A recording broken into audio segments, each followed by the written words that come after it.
एक समय की बात है, हरे भरे पहाड़ों के बीच बसे एक शांतिपूर्ण गांव में युग नाम का एक युवा भिक्षु रहता था। युग अपनी गहरी सोच, दयालु हृदय और बुद्धिमान शब्दों के लिए जाने जाते थे। हालांकि उन्हें थोड़ी समस्या थी। वह अक्सर खुद को विचारों में खोया हुआ पाते थे, खासकर जब ध्यान करने की कोशिश करते थे।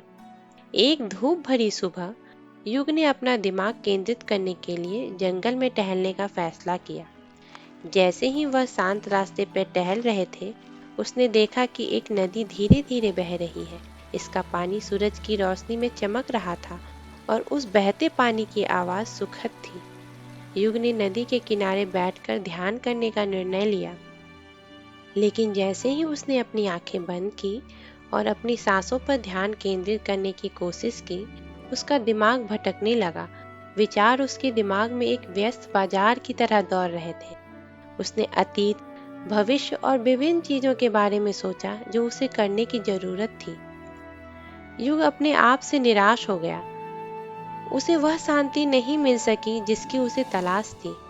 उसने सोचा, मैं इन विचारों को क्यों नहीं रोक सकता? वे बार बार वापस क्यों आते हैं? तभी पास के गांव की एक बूढ़ी औरत वहां से गुजर रही थी। उसने युग को परेशान देखा और उसके बगल में आकर बैठ गई। उसने एक मुस्कान के साथ पूछा, आज आपको क्या परेशानी है? युग ने आह भरते हुए उत्तर दिया, जब मैं ध्यान करता हूँ तो मैं अपने विचारों को रोक नहीं पाता। वे मेरा ध्यान भटकाते रहते हैं। बुद्धिमान बुढ़िया धीरे से हंसी। आह युवा, तुम इस संघर्ष में अकेले नहीं हो। विचार पानी की सतह पर लहरों की तरह हैं। उन्हें रोकने की कोशिश करना हवा को पकड़ने की कोशिश करने जैसा है। युग हैरान लग रहा था, इसलिए महिला ने आगे कहा, अपने विचारों को रोकने की कोशिश करने के बजाय उन्हें देखने की कोशिश करो। जैसे कि आप नदी में पत्तों को तैरते हुए देख रहे हैं, अपने आप को उनसे ना जोड़ें, बस उन्हें आने और जाने दें। युग ने महिला की बात समझकर सिर हिलाया। उसने एक बार फिर अपनी आंखें बंद कर ली और इस बार उसने अपने विचारों को जबरदस्ती दूर करने की कोशिश नहीं की। वह बस उन्हें गुजरते बादलों की तरह देखता रहा। जैसे जैसे वह इस प्रकार ध्यान करता रहा, उसे अपने में शांति का अनुभव महसूस हुआ और उस पल में युग को एहसास हुआ कि सच में ज्यादा सोचना नदी की लहरों को पकड़ने जैसा था, जो असंभव था। उस दिन के बाद से युग ने अधिक खुले दिल और दिमाग के साथ ध्यान का अभ्यास किया। वह अब अपने विचारों के विरुद्ध संघर्ष नहीं करता था। उसने अपने विचारों में खोए रहने वाले स्वभाव को सजगता के साथ संतुलन करना सीख लिया। वह समझ गया कि यूं तो सोचना अच्छा है, लेकिन बहुत अधिक सोचने से मन की स्पष्टता धूमिल हो सकती है।